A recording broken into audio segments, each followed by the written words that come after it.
The Lord also said to Moses, "Enter to Pharaoh, and you will say to him, 'Thus says the Lord, release my people in order to sacrifice to me.'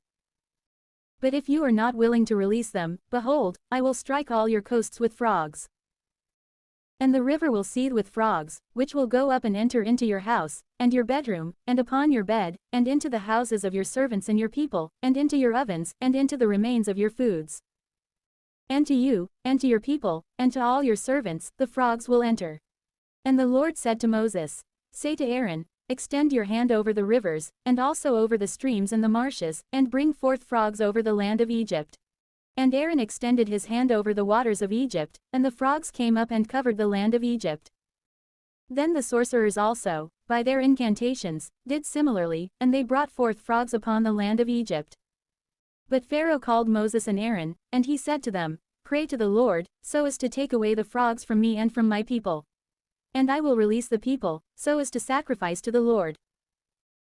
And Moses said to Pharaoh, "Appoint for me a time, when I should petition on behalf of you, and your servants, and your people, so that the frogs may be driven away from you, and from your house, and from your servants, and from your people, and so that they may remain only in the river." And he responded, "Tomorrow." Then he said, "I will act according to your word, so that you may know that there is no one like the Lord our God. And the frogs will withdraw from you, and from your house, and from your servants, and from your people. And they will remain only in the river." And Moses and Aaron departed from Pharaoh. And Moses cried out to the Lord on behalf of the promise that he had made to Pharaoh concerning the frogs. And the Lord acted according to the word of Moses. And the frogs died out of the houses, and out of the villages, and out of the fields. And they gathered them together into immense piles, and the land was polluted. Then Pharaoh, seeing that relief had been provided, hardened his own heart, and he did not listen to them, just as the Lord had instructed. And the Lord said to Moses, "Say to Aaron, extend your staff and strike the dust of the earth. And let there be stinging insects throughout the entire the land of Egypt."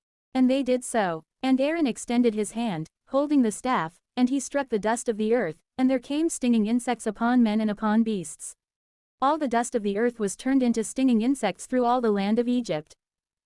And the sorcerers, with their incantations, did similarly, in order to bring forth stinging insects, but they were not able. And there were stinging insects, as much on men as on beasts. And the sorcerers said to Pharaoh, "This is the finger of God." And the heart of Pharaoh was hardened, and he did not listen to them, just as the Lord had instructed. The Lord also said to Moses, "Arise at first light, and stand in the sight of Pharaoh, for he will go out to the waters.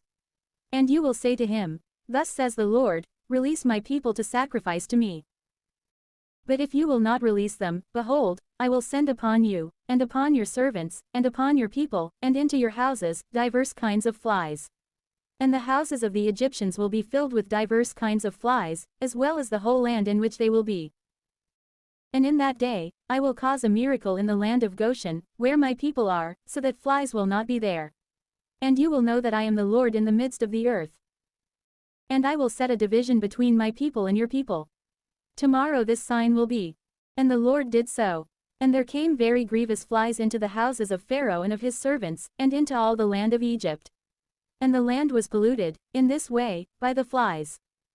And Pharaoh called Moses and Aaron, and he said to them, "Go and sacrifice to your God in this land." And Moses said, "It cannot be so. For we will immolate the abominations of the Egyptians to the Lord our God. For if we slaughter those things which the Egyptians worship, in their presence, they will stone us. We will sojourn 3 days' journey into the wilderness. And we will sacrifice to the Lord our God, just as he has instructed us." And Pharaoh said, "I will release you in order to sacrifice to the Lord your God in the desert. Yet you may only go so far. Petition for me." And Moses said, "After departing from you, I will pray to the Lord. And the flies will withdraw from Pharaoh, and from his servants, and from his people, tomorrow. Yet do not be willing to deceive any longer, so that you would not release the people to sacrifice to the Lord." And Moses, departing from Pharaoh, prayed to the Lord. And he acted according to his word. And he took away the flies from Pharaoh, and from his servants, and from his people. There was not even one left behind. And the heart of Pharaoh was hardened, so that, even at this turn, he would not release the people.